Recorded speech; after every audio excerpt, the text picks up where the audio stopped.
Bonjour à tous, alors me voici devant des petites boutures que j'ai fait l'année dernière, des petites boutures de vigne, vous voyez, elles sont belles, hein. Alors c'est de la vigne qui a une histoire, puisque c'est un ami qui m'a fait ramener ça d'Algérie. Alors c'est un raisin qui est extra et qui mûrit très très vite, même en région parisienne, excusez-moi. C'est quelque chose d'assez exceptionnel, il mûrit fin juillet, début août, et les oiseaux se régalent parce que il mûrit très rapidement, du coup j'ai été surpris plusieurs fois. Alors pour faire des boutures de vigne, vous coupez un bout de sarment et vous le plantez dans le sol. Alors j'ai mis là un peu à l'abri, il y a beaucoup de terreau dans ce terre-là, parce que ce petit endroit-là, puisque c'est l'endroit où je rempote un peu, où donc il y a toujours des déchets de terreau. Et vous voyez, alors je vais vous faire voir un peu ce que ça donne, regardez. Ça vous fait un petit, au bout d'un an. J'ai fait des boutures l'année dernière. Et ça marche tout seul, hein, oui. Donc j'ai déjà taillé un petit peu. Alors ce petit pied-là, je vais le mettre dans une de mes serres pour essayer d'activer encore la précocité. Donc je pense que vers le 15 de juillet, j'aurai du raisin à gogo. Enfin cette année, ça sera peut-être difficile, mais l'année prochaine, il n'y a pas de problème. Et puis bon, vous voyez, c'est gratuit. Et là, c'est une variété, regardez comme il est beau. Hein, vous avez du mal à trouver ça dans le commerce. Alors c'est à racines nues. C'est merveilleux. Ça pousse, vous voyez, c'est vraiment extraordinaire, ces petites boutures de vigne. Alors dans ce pot, vous voyez, j'ai déjà planté, hein, une petite bouture, parce que j'en avais fait, en fait, j'en avais donc 6-7 pieds, puis donc il y en a un qui est ici, hein, que j'ai déjà planté, puis celui-ci que je vais planter. Donc celui-là, il est magnifique aussi. Hein, là, ça a fonctionné super bien. Donc celui-ci, je le mets dans un pot, avec du terreau bio. Et puis voilà, donc du raisin assuré, parce qu'en pot comme ça sur une terrasse, ça marche tout seul, c'est superbe. Alors, un petit aparté aussi pour vous dire qu'il y a des gens qui n'aiment pas parce que je suis heureux de faire ça. Ils disent ouais, vous êtes toujours content, vous exagérez, tout ça, etc. Effectivement, je suis très heureux de faire ça. Et puis tant pis, s'il y en a qui n'aiment pas qu'on soit heureux, écoutez, c'est vrai qu'il faudrait qu'ils fassent une petite psychanalyse, ça leur fait du bien. Et puis voilà, donc moi c'est que du bonheur, je le répète.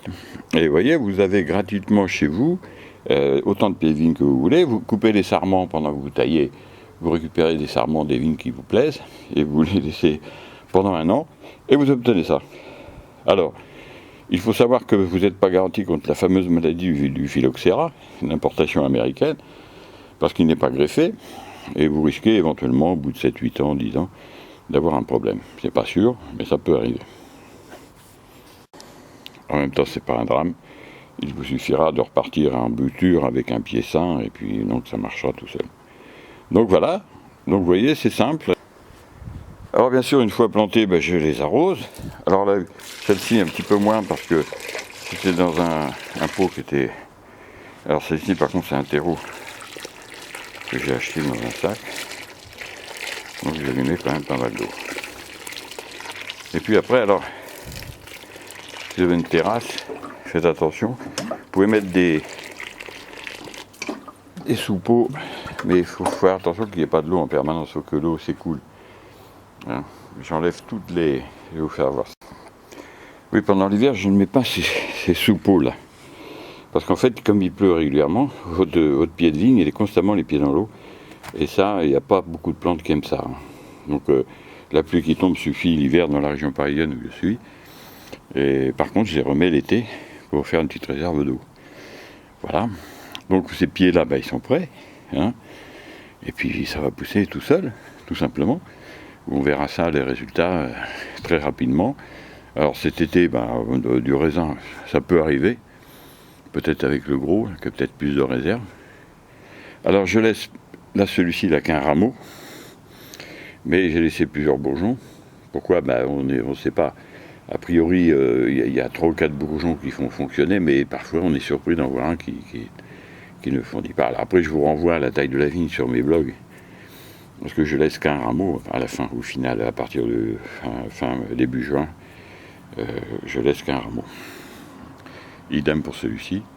Alors si je taille un peu différemment, puisque c'est dans un pot et j'ai un petit projet avec celui-ci, on verra ce que je ferai avec ça. Alors rendez-vous, je vais aller repiquer le dernier, dans la serre et on va regarder comment ça se passe. Alors voilà, nous sommes dans la serre, donc je vais repiquer la petite serre où je fais mes plants en général. L'année dernière, il y avait tout un tas de poivrons, aubergines, etc. Alors j'ai fait le trou, voilà. Ah, vous voyez, c'est hyper compliqué.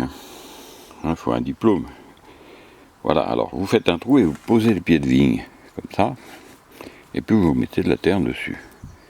Et là, il faut un diplôme. Vous comprenez pourquoi on travaille de la terre avec un peu de bon sens. On s'en sort très bien. Alors voilà, il est planté le petit pied. Alors vous voyez, c'est donc comme une simplicité incroyable. Donc la bouture, si vous faites une bouture cette année, elle va se développer. Ça marche dans 80% des cas, voire 90%, voire 100%. Et puis vous en faites 4 ou 5. Si vous voulez en voir un, vous êtes sûr d'en avoir une bouture. Et puis du coup, l'année d'après, vous avez votre pied de vigne. Ce pied de vigne, cette année, il va me donner peut-être une grappe de raisin. Mais l'année prochaine, il en aura 3 ou 4, 5. Voilà. Donc vous voyez, la 3e année, vous avez du raisin. Si vous l'achetez dans une jardinerie ou ailleurs, un pépiniériste, vous gagnez un an. Alors donc vous avez donc ces 2 possibilités. Alors donc il faut l'arroser pour que les racines prennent contact avec le sol. Voilà. Et puis voilà. Donc l'année prochaine, j'aurai un pied de vigne, donc je laisserai 1 ou 2 rameaux partir, parce que là on est dans une serre, c'est un peu différent. Je ne travaille pas tout à fait de la même manière. Et puis voilà. Alors vous voyez, dans cette petite serre, j'ai une 50aine de boutures en cours, des figuiers, des rosiers aussi, de la vigne aussi, j'ai de la vigne de Muscat de Hambourg aussi, en bouture.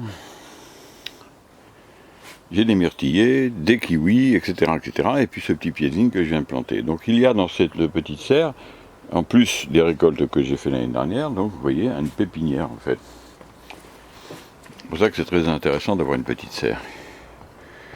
Donc une pépinière, une récolte l'année dernière abondante, et 12 pieds d'arbres fruitiers.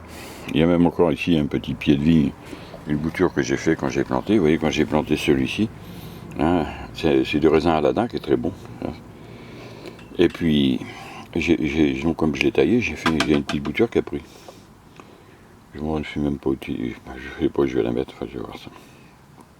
Alors, 12 pieds d'arbres fruitiers, des petits chouchous que j'ai plantés avant l'hiver et qui sont, pour l'instant, qui sont sortis de la misère et que je mangerai au mois de mai si tout va bien, avril de mai. Donc je vais les détruire après évidemment. Et puis voilà, donc vous voyez une petite serre, ça produit tout le temps. Là il y a des petits rosiers, des boutures qui vont partir, ils commencent à partir d'ailleurs. C'est que du bonheur. Voilà, c'est le paradis. Alors il y en a, encore une fois, je reviens là-dessus. Moi ça me rend heureux. Je crois qu'il y a dans cette activité du bonheur, un bonheur incroyable. Alors il faut le faire pour le comprendre. Si vous regardez déjà on est attiré. Quand vous regardez, il y a des merveilleux livres sur les jardins, il y a des jardins magnifiques. Il y a des éditeurs qui font des livres qui sont fabuleux. Au niveau de l'esthétique, c'est extraordinaire. Alors, le faire, c'est encore plus générateur de bonheur. Donc faites-le, et vous verrez, vous allez vous régaler. Pour ceux qui le font, ils le savent. Ceux qui l'ont déjà fait le savent. J'ai pas besoin de leur expliquer ce qui se passe. Regardez. Eh ben, les boutures que j'ai faites, alors ça c'est c'est des boutures, elles commencent à pousser, il y a même du lait. Elles commencent à pousser. Ils me font des figues. Le dalmatie là, je sais pas si c'est le dalmatie vraiment, mais il pousse, ça y est, les boutures vont démarrer. Incroyable. Voilà, alors si vous faites ça, c'est le bonheur assuré. Et puis les surprises, on réussit jamais tout sur une année. Il y a toujours quelques semis, quelques plantations qui ne réussissent pas. C'est comme ça, c'est la vie. On apprend même quand ça fait 50 ans qu'on fait ça. Mais c'est comme ça la vie, c'est que du bonheur. On apprend, faut rester humble. faut rester très humble. Et je peux vous dire que j'en apprends tous les jours. Ok, ben sur ces bonnes paroles, et avec beaucoup de bonheur et beaucoup d'encouragement pour vous, je vous dis à la prochaine vidéo, et bon démarrage de l'année 2019.